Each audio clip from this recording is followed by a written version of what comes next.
Hello everyone, my name is Brandon Kulindo and I am here with Mr. Dan Durkin, the Food and Beverage Manager of the American Club.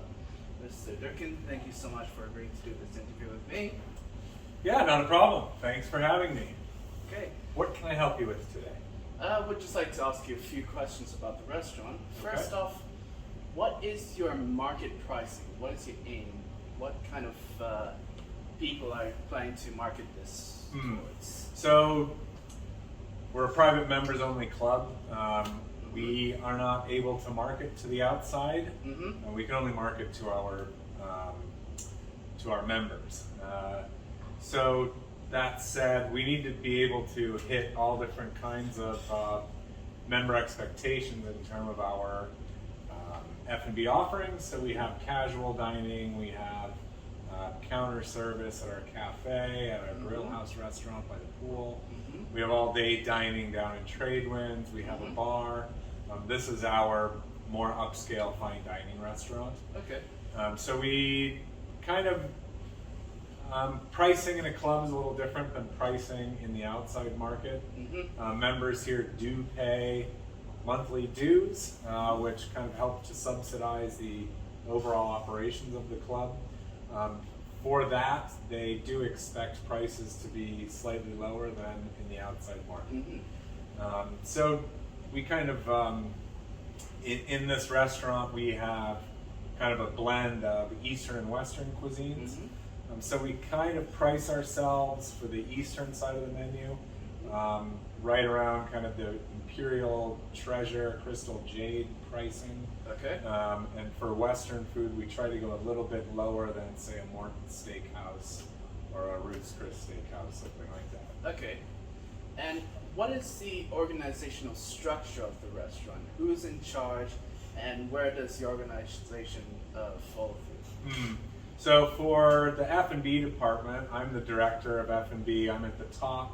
Below me, I have our executive chef, and then there's the operations direct manager who oversees service.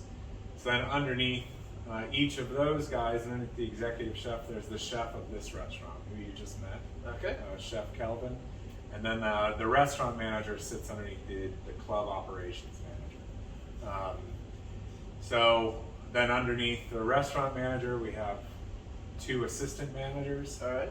One that oversees the bar, all of our beverage service, etc. He still helps out in the other service. And then another manager that oversees the servers and all of that. Okay, great. So what type of food is typically served here in the restaurants?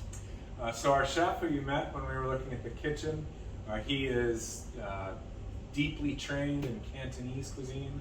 So he's worked in Hong Kong, Jakarta, the US, Japan, Dubai, serving Cantonese food. All right. So our menu is about 75% Chinese, primarily Cantonese, but it's slightly changed a bit to be a bit more upscale than your normal Cantonese restaurant. Underneath him, we have a guy who's classically trained in Western food, primarily American steakhouse type cuisine. So similar to what you would get at like a Morton Steakhouse or a Ruth's Chris Steakhouse. All USDA prime beef with kind of the usual typical sides and sauces and stuff like that. Okay. And about the wine, what kind of wines do you normally serve here? So we are the American Club, so we do focus a lot on American wines, probably more so than other restaurants in the Singapore market. The US has some great wines. They're not very well represented in Asia because they tend to be a bit pricier. And a lot of Asian customers are very well versed in French wines, Italian wines, and Australian wines. And because the US wine market is primarily focused on internal consumption, they don't market themselves very well. So a lot of people overseas don't understand how good some American wines are. So we have a wide range of American wines. However, we also have 275 wines on our list here. represented across all of the major wine regions of the world. Okay. And we are priced, again, a bit below market on that. So wine here is a very good deal. Any wine you don't see on our wine list here, we also have a wine shop downstairs with 450 labels on it, and we don't charge corkage for wines bought there and brought up. Okay. And I've had a look at the restaurant. It's very expensive, very exquisite. What kind of atmosphere are you trying to achieve with this restaurant? So we wanted something that was kind of modern, that didn't, because we are kind of a fusion restaurant between East and West, we didn't want something that was overly Asian. We didn't want something that was overly U.S. centered or Americentric. So really we wanted to be something that was a bit more indicative of where we are in the world, where, you know, cultures have blended over time. So you will see some Chinese, Asian motifs in the design. However, you'll also see some Western things. So the marble, etc., stuff like that, that's all from the region. On the ceiling, you can see something. These were meant to be kind of representative of like Peranakan tiles. Okay.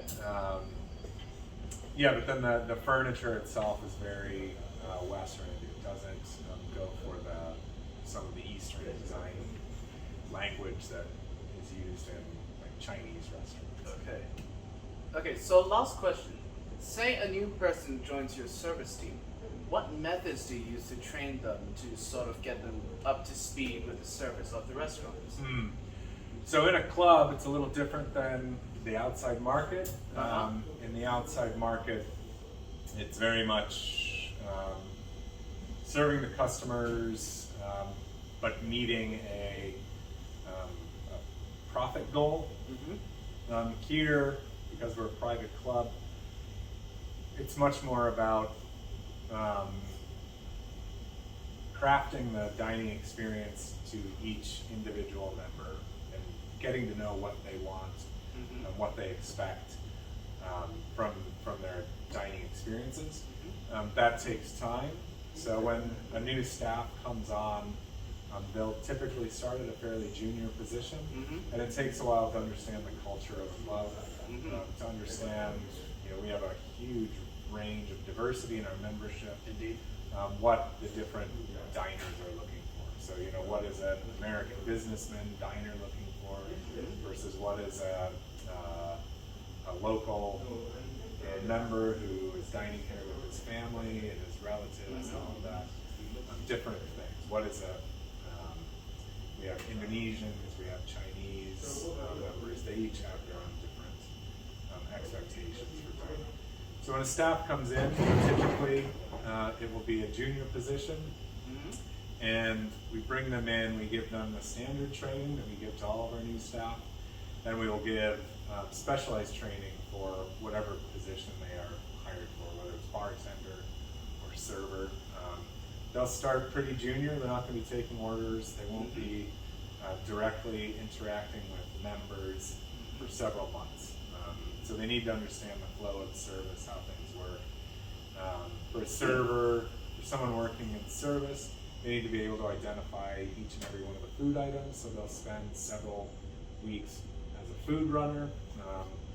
So knowing what each item is as it comes up in the kitchen, they need to know table numbers, all of that stuff. So then they will, you know, depending on how they click with the team, depending on how they are able to get along with members, their path will raise from server to captain.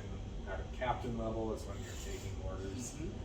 You're helping to organize. Each restaurant is divided up into smaller stations.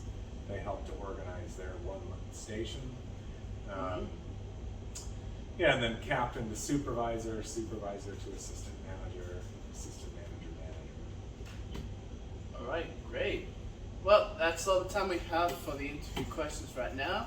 Again, thank you so much, Mr. Durkin, for agreeing to this. Yep. And we hope to see you all again sometime in the future. Thank you very much. Okay, thank you. Thank you. Cheers.